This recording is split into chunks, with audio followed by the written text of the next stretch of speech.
Adaptive skiing's great for anybody. A lot of people are nervous. Children don't tend to be nervous.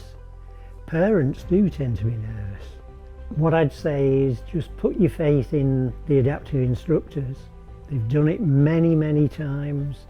They've seen everything that can happen, and they'll make sure the whole thing is safe and enjoyable for whomever's skiing. Physically, skiing's like any sport.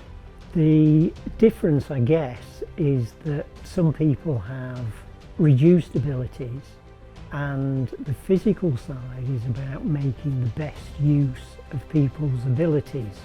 It's great in terms of giving people confidence, particularly visually impaired people who perhaps don't think they could ever do anything like that. It'll give them confidence, it'll boost their independence, and generally make them feel really good about achieving things perhaps that they thought they would never be able to achieve. Once somebody's comfortable with putting skis on, putting boots on, or out on the slope, sometimes they need another extra little bit of help. If you're acutely visually impaired, you may not know how far your feet need to be apart.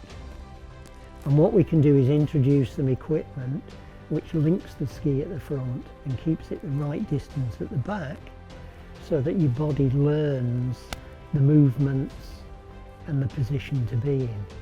If somebody's comfortable with putting on boots and putting the boots into the skis, they may need an extra little bit of help because, for example, they don't know how far to put the legs apart to make a V shape.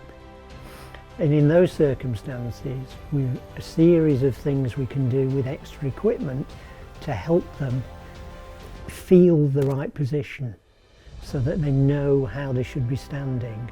And then what we can do is take those additional bits away gradually as they become more comfortable, more proficient, so that they then can ski like anybody else.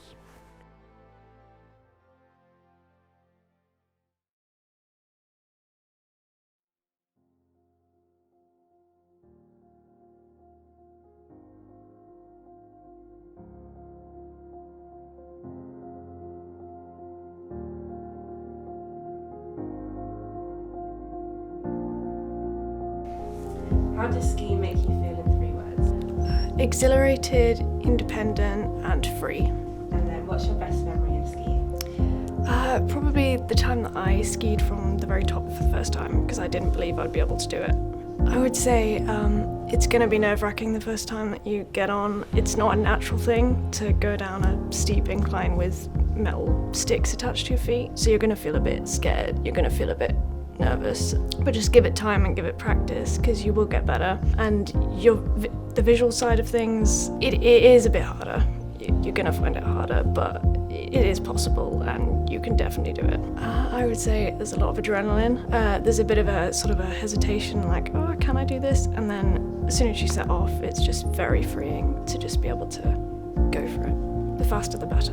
I think it's obviously helped physically because it's a form of exercise, but also mentally it breaks down a lot of mental barriers that you have in terms of, I can't do this, I can't do that. It shows you that you are capable of more than you think. Well, I'd say it's a huge physical and mental barrier because obviously I find a lot of things harder.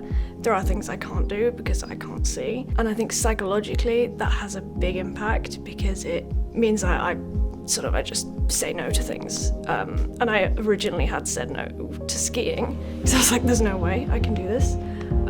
But then after a lot of coercion, I tried it and I think, it's worked out well. I'd say the instructors are really, really understanding. They're very open to listening to what you need and just asking you, is this okay? Are you feeling safe? Are you feeling comfortable? But they also like to challenge you. And I think that they have materials that they use, so quite often my instructor will put down a white rope, which means I can see the track much more clearly. So it's just little things that you need to do to make things accessible. It's a really safe environment, it's a really friendly environment, and people will listen to your needs, and even if you are scared at first, it'll get a lot easier. You just have to sort of take the jump sometimes.